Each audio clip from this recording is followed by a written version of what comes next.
26. Alamat rumah saya di Lampung Tengah di Badajaya, Bu. Duduknya saya di sini untuk memenuhi tugas mata kuliah praktikum dakwah dengan dosen pengampu Bapak Subhan.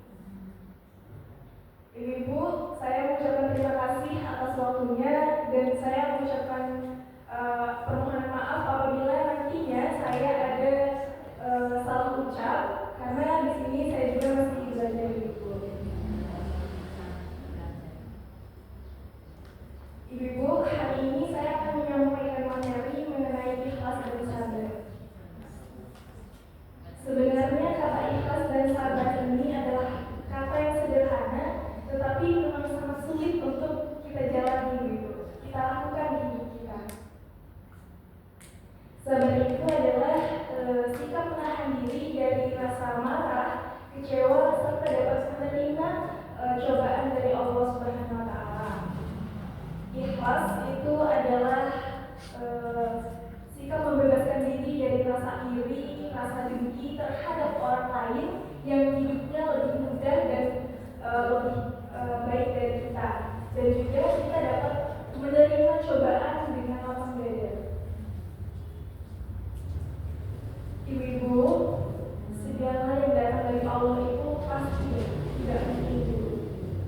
Makanya kenapa kita diminta untuk taat secara mutlak oleh Allah, itu karena Allah menjanjikan semua yang diberikan kepada kita itu yang terbaik.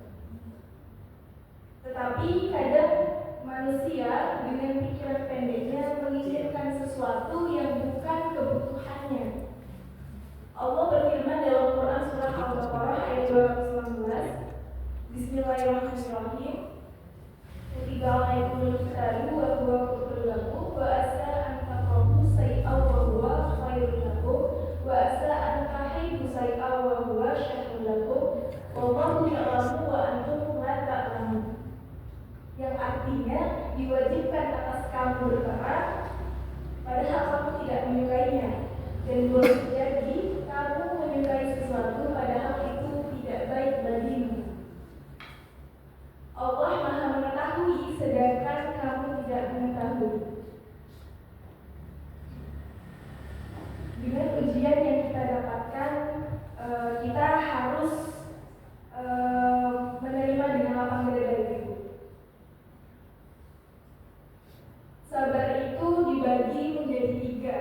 Yang pertama, sabar dalam ketaatan, kepatuhan serta perintah Allah. Dan yang kedua ada sabar terhadap musibah dan ujian yang menimpa. Dan yang ketiga ada sabar terhadap ujian kesenangan.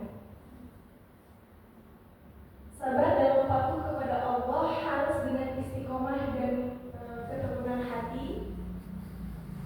Ketika kita melakukan ibadah perlu dengan kesabaran.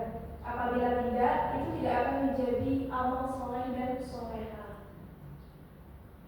Allah Subhanahu wa Ta'ala berfirman dalam surah Al-Baqarah ayat 153 yang berbunyi, hai orang-orang yang beriman,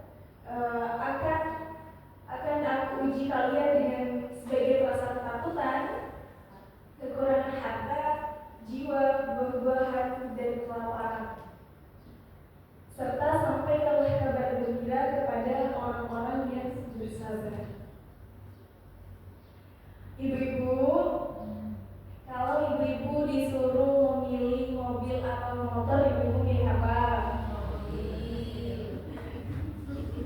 Kalau sebagai manusia pada umumnya pasti memilih mobil. Tetapi kita itu sebenarnya semisal itu kebutuhan kita itu motor. Allah memberikan motor karena Allah tahu kebutuhan kita itu motor.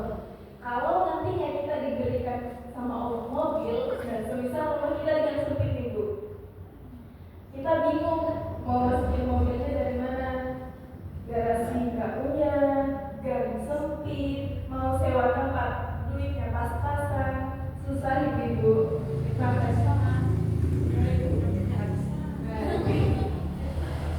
kenapa Allah memberikan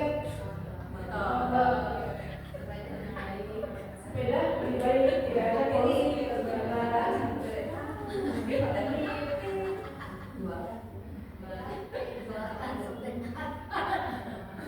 Nah, terkadang keinginan kita yang kita inginkan, tapi menurut Allah itu bukan yang terbaik untuk kita. Nah, sifat manusia ini kadang-kadang ketika diberikan yang terbaik oleh Allah, tapi ada seperti orang yang belum bisa menerima. Seharusnya kita dapat memerangi sifat tersebut seperti surah Al-Baqarah ayat 216, dapat memerangi sifat tersebut. Mengikuti anjuran Nabi Muhammad SAW sebagai panutan umat Muslim, yakni dengan melihat cara beliau, meneladani cara beliau, mulai bercobaan sejak usianya masih kecil. Nabi Muhammad sebelum dilahirkan ayahnya sudah meninggal, dan saat Nabi berusia 8 tahun ibunya pun meninggal, 6 tahun. Nah, ia memiliki kakek yang sangat menyayanginya, tetapi sayang kakeknya meninggal saat Nabi berusia 8 tahun. Hingga sang paman Abu Thalib menjadi walinya. Cobaan tersebut tak sampai di situ, Ibu. Ketika ia beranjak dewasa, ia juga mendapatinya. Bahkan ketika ia menjadi utusan Allah, ia mendapatkan cobaan. Dia dijauhi orang-orang yang mengaguminya, yang mencintainya. Seiring waktu, ia mendapat kepercayaan umatnya. Cobaan semakin menyebar, dan kali ini bukan hanya Nabi, tetapi kepada umatnya juga. Ibu-ibu sedang sholat dilempari kotoran sunat. Apa marah? Tidak, ibu. Datang ke Taif dilempari batu-batu. Apa marah, ibu? Ibu sudah pasti marah. Bisa aja sudah pasti marah. Tapi Nabi tidak. Datang dua malaikat menjaga gunung, mengatakan, angkat tanganmu, angkat kedua tanganmu tadi, kami akan himpit kedua gunung. Saking marahnya malaikat melihat Nabi disakiti. Apa kata Nabi? Tidak, jangan lakukan itu. Mereka belum tahu saja. Saya memohon kepada Allah untuk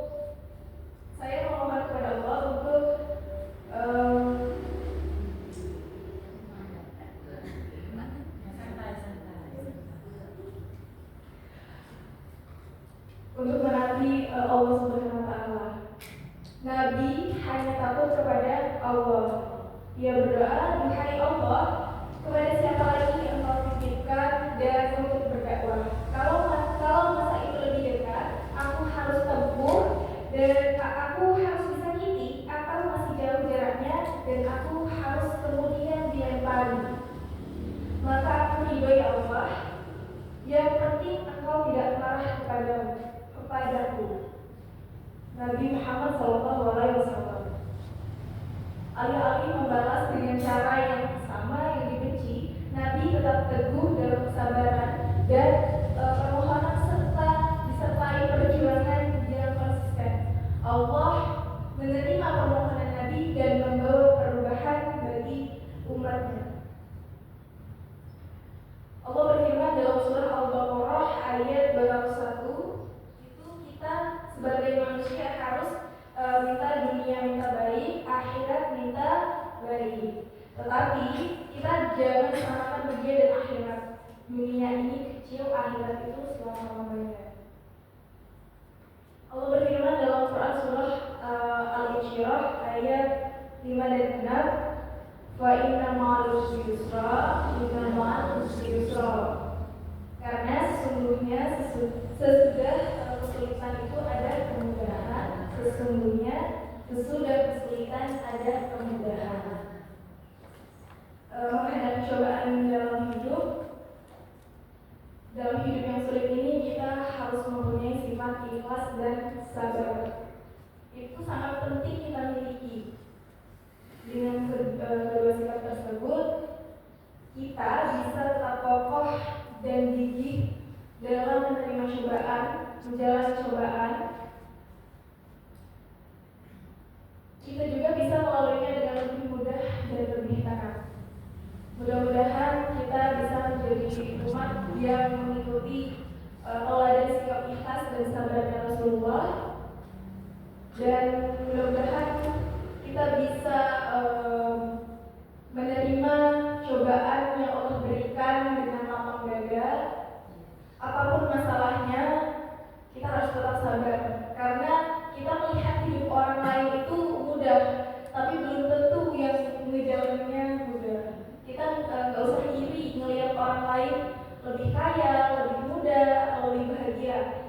Di belakang itu kita tidak tahu orang itu seperti apa. Baik ibu-ibu, mungkin cukup sekian ceramah dari saya. Mohon maaf apabila ada kata atau ucapan saya yang salah. Kepada Allah saya mohon ampun. Saya akhiri. Wabillahi taufiq wal hidayah. Wassalamualaikum warahmatullahi wabarakatuh. Waalaikumsalam.